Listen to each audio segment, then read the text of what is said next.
We but mirror the world. All the tendencies present in the outer world are to be found within us. If we change ourselves, the tendencies in the world will also change. This paraphrased quote from Mahatma Gandhi is the basis of the program you are about to hear. I'm Dedelian, and this is Shining Stars, a program dedicated to searching out and bringing attention to individuals and organizations that are fostering positive change within our community and within our world.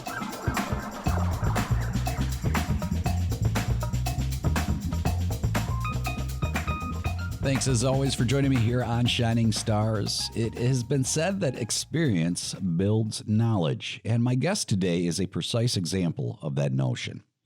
When we experience difficulties in life, it can sometimes lead towards a path of destruction. However, today's guest made a conscientious effort to channel her difficult experiences towards creation, and it also provided her the knowledge necessary to become an advocate for social justice. The systemic hang-ups and roadblocks that she experienced also provided her with the skills that were needed to develop effective collaborations between communities. I'm pleased to say that she is a lifelong resident of Lansing with a BA in journalism, a master's degree in business administration, and she is currently working towards another master's in pastoral studies. Her ambition to serve in the best interests of Lansing residents prompted her to run for Lansing City Council twice, and she is the publisher of the Chronicle News, which is also connected to a podcast that she hosts, and that is called the Sunday Chronicle. It's a program dedicated to compelling talk, uplifting stories, and inspiration from across the Lansing region. On top of all that, she is also the founder of a local nonprofit known as the Lansing Catalyst, an organization that connects people with resources to help facilitate change. And her name is Yanice Jackson. Hi, Yanice. Hi, how are you doing? I am doing good. Thank you so much for coming in here and talking with me a little bit. We, of course, met when you were writing an article connected to LCC Connect for your newspaper. Yes, just a few weeks ago, yes. And then you happened to mention the fact that you were a part of the Lansing Catalyst, not only a part of it, but a founder as well. Yes. And I kind of got interested. I was like, I did not know enough about the organization to even know that it existed. Yes. Which meant that I definitely wanted to have you in after we got to talking about what you do, because I wanted to help you get the word out about the Lansing Catalyst. So let's get started. Okay. Well, I appreciate that. Thank you. Yes, you are welcome. Let's get started by talking a little bit about the mission and what it is that you're trying to do with the Lansing Catalyst. Okay, so the Lansing Catalyst is a nonprofit organization, 501c3, and it was created by yours truly in 2017. So all the framework was in place when I originally started it. It was, all the, not LLC, but, just going through and getting all the dotting the I's and crossing the T's as far as the framework. And I didn't really know what the niche or the focus of it would be. So I kind of sat on it for a while, and I would do things here and there, but I didn't have a specific focus. So time went on and I kind of put it on the shelf, still having this organization. I said, one day I'm going to do something with that. And in 2020 is when I really dedicated myself to that nonprofit and the work. And I had... I'm going to guess here it's because you had a little extra downtime like everybody else. Yes, I did. Whether you wanted it or not, you got some downtime. I, too, was part of what I like to call the great pause. Yes. And so at that time, I had a moment to catch my breath, slow down, and think about some of the things that would help ground me. And I started to tap back into my creative side because I would say for so many years, I was just so business centered. I want to say I was almost like on autopilot, more of, I'm earning a living. I'm doing things to make sure that I'm taking care of my family.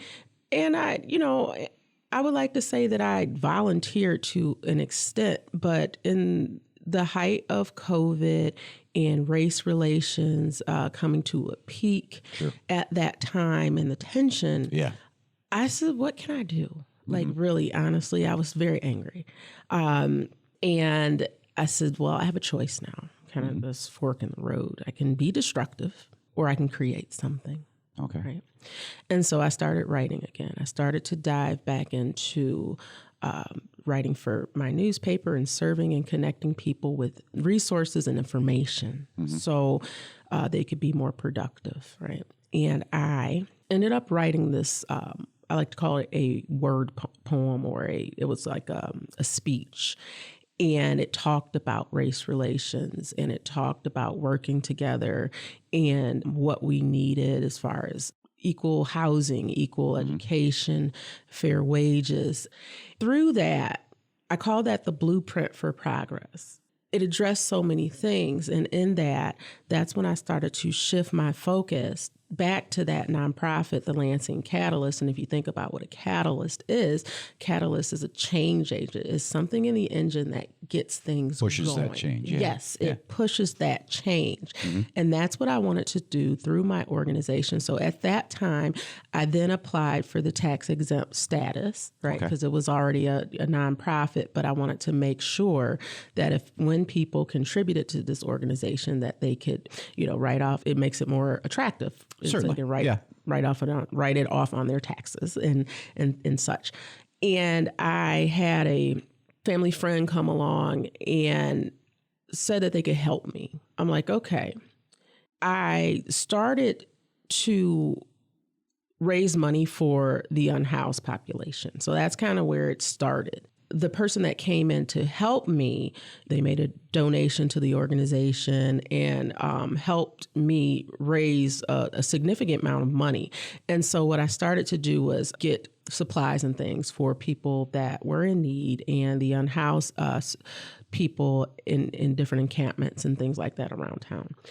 In that, I also started to work getting food out. I found ways to get food at no cost, reduced cost, and I knew that there was a shortage of food at the time, or at least it was difficult at that time with so many things. So we started to focus. I started to focus on food access because I knew what you eat, how you eat, and what you have access to can change your entire world, and that can put you in survival mode. And having access to fresh, healthy foods can take you out of that. It can help with medical problems, with mental health, and so on.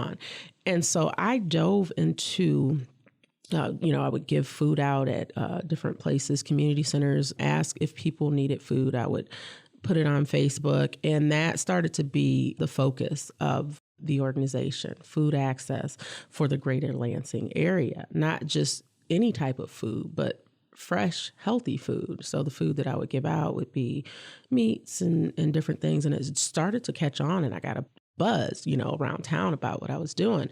It started to grow, and I got interviewed on different shows. What's the one with Bob Hoffman? Good Neighbors. Good Neighbor, yes. It almost sounds like that's not like what you originally intended it to be. Am I understanding you correctly or not? I think in the beginning I was going after I was thinking about all the programs that I could house inside of this organization, right? So my vision was to work on different areas as far as social justice goes and equity. And I found that was kind of my niche as far as, the food. I couldn't do too much. I didn't want to have too broad of a focus in the beginning. And since my father, he passed on, every year around Christmas, he would do like a huge food drive and he would help people get food. And I kind of see where it came from that and seeing my father, and it didn't even dawn on me until later. I'm like, oh, this is why I'm giving out food, and this is why I do food drives and distributions, and they're, getting bigger. This is part of his dream that continued. And so with that, we do the food access and piece, but we also connect people with different resources. So I partner with other nonprofits. If someone comes to me and asks me for something, say it might be something for their kids or some activities, then I would refer them to maybe the Village Lansing or a different organization that I partnered with to help them get those resources. Okay. So it is dedicated to helping people move forward in equity, helping people getting access to the resources and information they need to be their most productive self. So that's kind of how it started. I hope I didn't ramble on too long. But has it become more of a broader scope now, though, as you've gone? Yes, it has a little bit more, because I have a background in greenhouse landscaping, horticulture. And so what I would like to do as I grow the organization, we are moving into the center. It's actually the Advancement Corporation Community Center, which is formerly the old Otto Middle School. And so the Advancement Corporation is restoring this building step by step, but there are parts of the building that are accessible, they're finished. Our plan is to move the Lansing Catalyst into a physical space, but not only be in that space, but to utilize the gardening space, the community gardening space, and teach classes on how to grow and pick and cook fresh foods, fresh fruits and vegetables, also preparing food and things like that. I'd like to be able to talk to people about gardening and how it can change things, how it can help you save money, how it can help you improve your health, how it helps us to be empowered and take control over what's going on as far as our bodies and what we're putting in them. So that's what I desire to pass on, to help people with food access and in food deserts. So with a food desert, if I'm housed in an area that I am more than 2 miles away from a grocery store with fresh fruit and food, then that would be a food desert. And because most people not everyone has a car to get more than 2 miles. And so that's what I keep in mind as we develop this nonprofit organization. So yes, the focus is broader. So it's not just giving out food. So that's the first step. And then the next step is to get the buy-in, see who wants to participate and learn more on not only how to receive the food, but to produce the food and to teach others how to produce and to empower community through working together. Well, it sounds like the food aspect would have been a part of it no matter what, given your father's kind of is it inherited? I guess I guess it's kind of like a legacy thing, like with the newspaper and media and all of that kind of passed down. So that's like the nonprofit arm, I guess, of my organization, or, it's connected to everything I do. Everything is connected. The newspaper, the talk show, the nonprofit, it's all meant to help empower people, we as people, I think I know we do a lot more together than we do apart. And so that's what it's designed to do. These organizations, these things that I am working on building with others, it's not just me, but it's something to help us to come out of these silos and to start create a bridge and a gap. Yes, bridge. Exactly. Gap the bridge. Yes. Bridge the gap. Bridging the gap in community. Right. Yep. That was my campaign slogan. Okay. Right? And that's what I am working to do. I had that campaign slogan in 2019. And so with that, that's really my life work. That is what I'm dedicating myself to with the nonprofit again, and with the newspaper, with the website, with the talk show. These are things I want to be accessible to the community, right? So that's why I have a community newspaper. So you don't have to be a millionaire rock star to be in it. I put in people that I would consider the Greater Lansing's millionaire rock stars, the regular, everyday working person. Our community. Yes, our community. And that's what it's my desire to bring the community together and closer together. What brings us together? What makes us a unit? How can we relate to each other? So to bring a focus to more on the togetherness. And recognizing that everybody is important. Yes. Yeah. And that's what I desire to do with all my platforms. Very good. It sounds like your father was a huge influence on kind of the things you do now. And I would imagine he's kind of helped you define what you believe positive change is. What do you feel like it is? And how does what you're doing fit into that definition? Well, positive change is something that helps bring out the potential in others.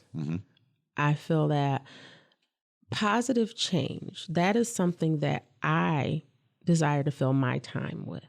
So the more time that I serve, the more time that I build, the less time that I have to focus on things that are not productive, things that are destructive, things that really don't pertain to me, or things that don't fit as part of my moral values and, I would say, lifestyle. So that's what I would say positive change is, focusing on work that will bring out the best in yourself and others.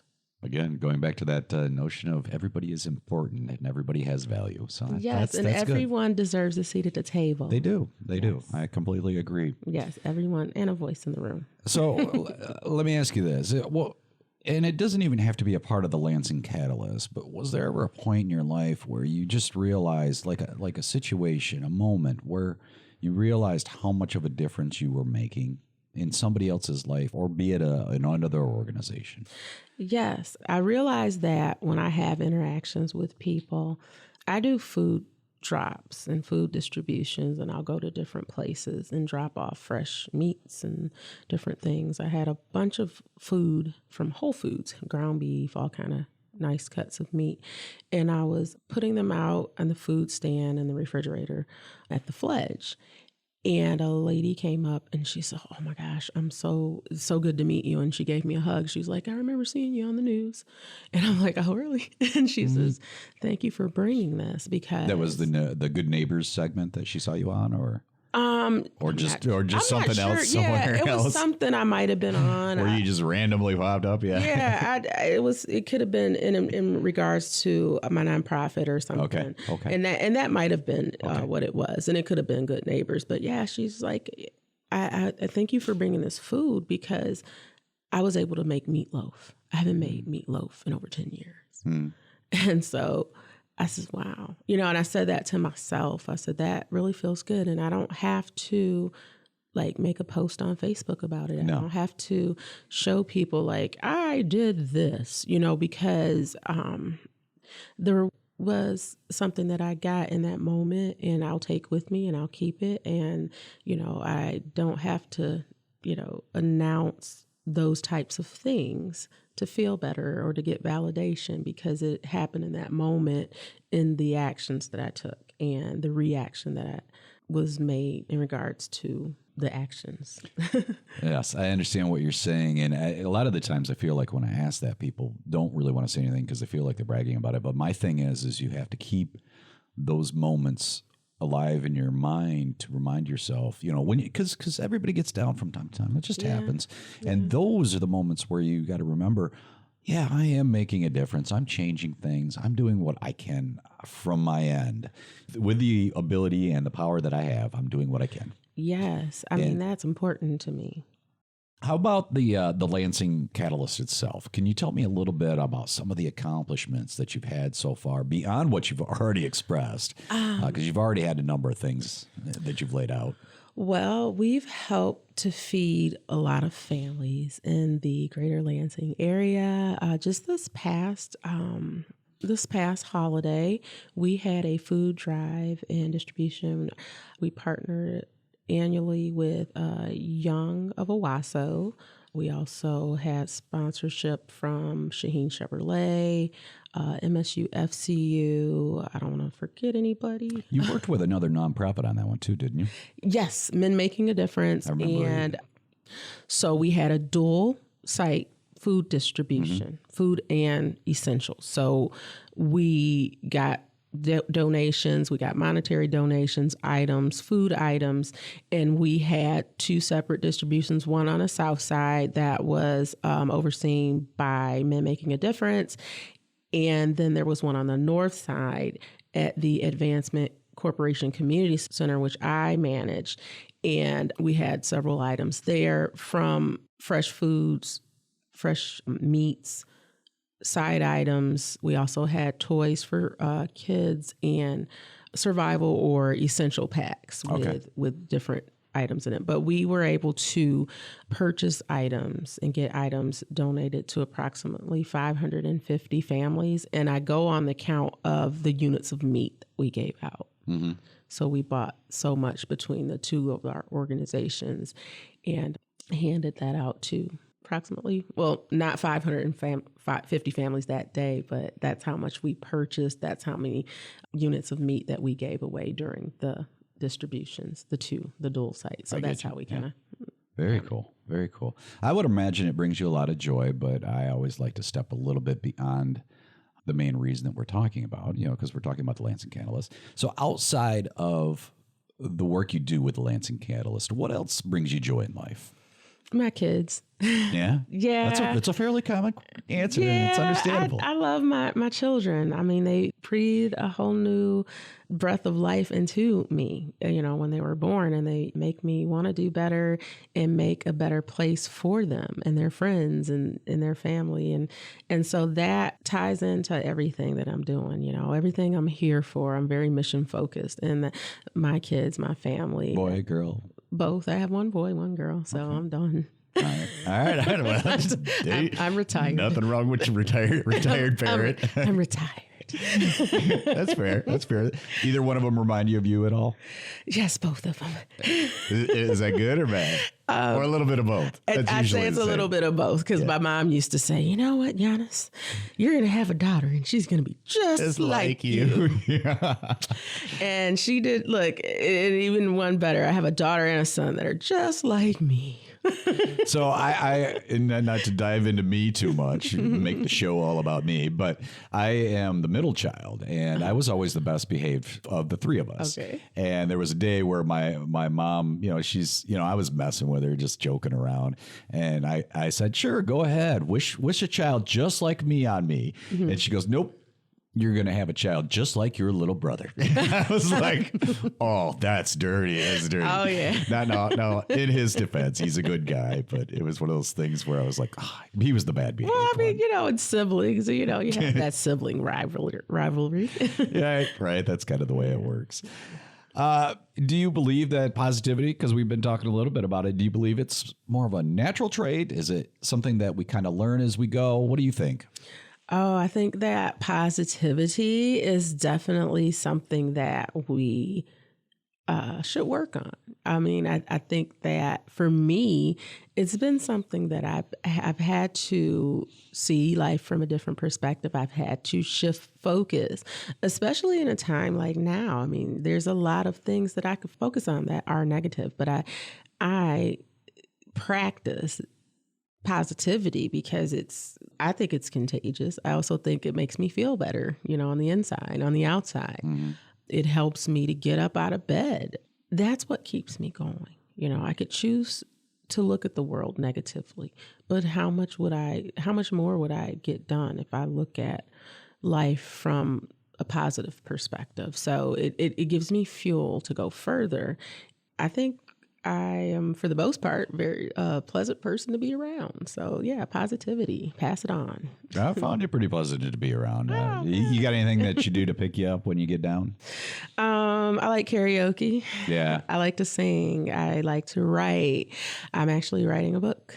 It's my goal to finish it before this week's up, but we'll see what happens with that. But, yeah, it's pretty much done. Yeah, I'm just I'm in the editing and shifting phase, so other people outside of me can understand what it means. Is that something you always like writing? Is that always something you've done since you were a kid? Yeah. Since I was younger, I wrote. It started off with little poems and stuff, and I'd rhyme, and I'd do acronyms for my name. I'd spell it out, and Y is this, A is this, N is this, and so I just played with words, and I guess you could call me a wordsmith, but I started a long time ago. I went through a lot of writing classes and English literature, journalism. But yeah, that is something that really speaks to my soul, and I use it as an outlet.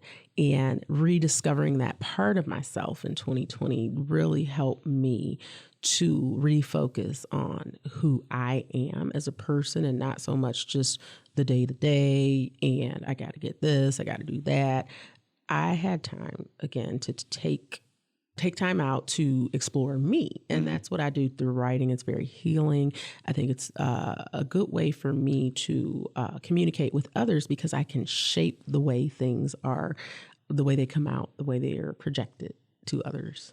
Time just went right out the door with talking to you. I just looked up and realized how much we've been talking. Okay. We're gonna cut me off in 2 minutes. We're gonna have to wrap it up here pretty soon. Okay. But I do not want to leave this conversation without at least taking a moment to ask you: do you work with volunteers at your organization, and do you accept donations? Yes, we do accept donations. How do people get to know more about the Lansing Catalyst, and where do they go? What do they do? You can visit the Lansing Catalyst website. Our official website is thelansingcatalyst.org. You can also visit us on Facebook, the Lansing Catalyst, Twitter, LinkedIn, Instagram. Okay. So you can find out a little bit more about us there. We also have like some different media videos and such. But yeah, you can leave us a message on the website or send us a message via social media.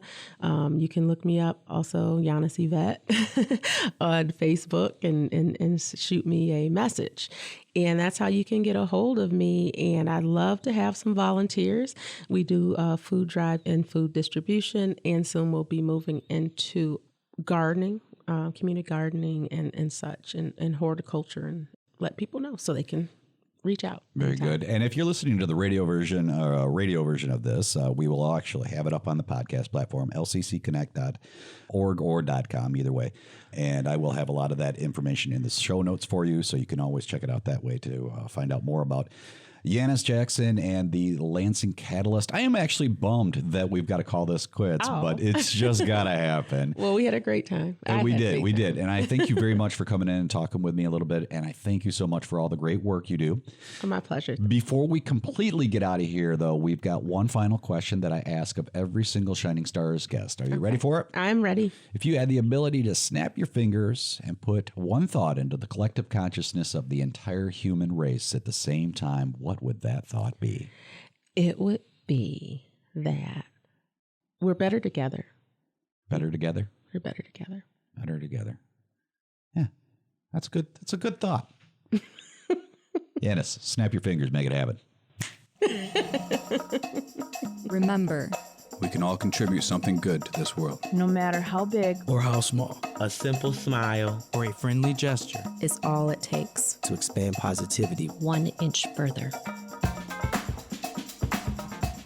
Thanks so much for listening to Shining Stars and, of course, sharing your time with me today. I'm Dedalian, and you can listen to this episode of Shining Stars on demand, along with other LCC Connect programs at lccconnect.org.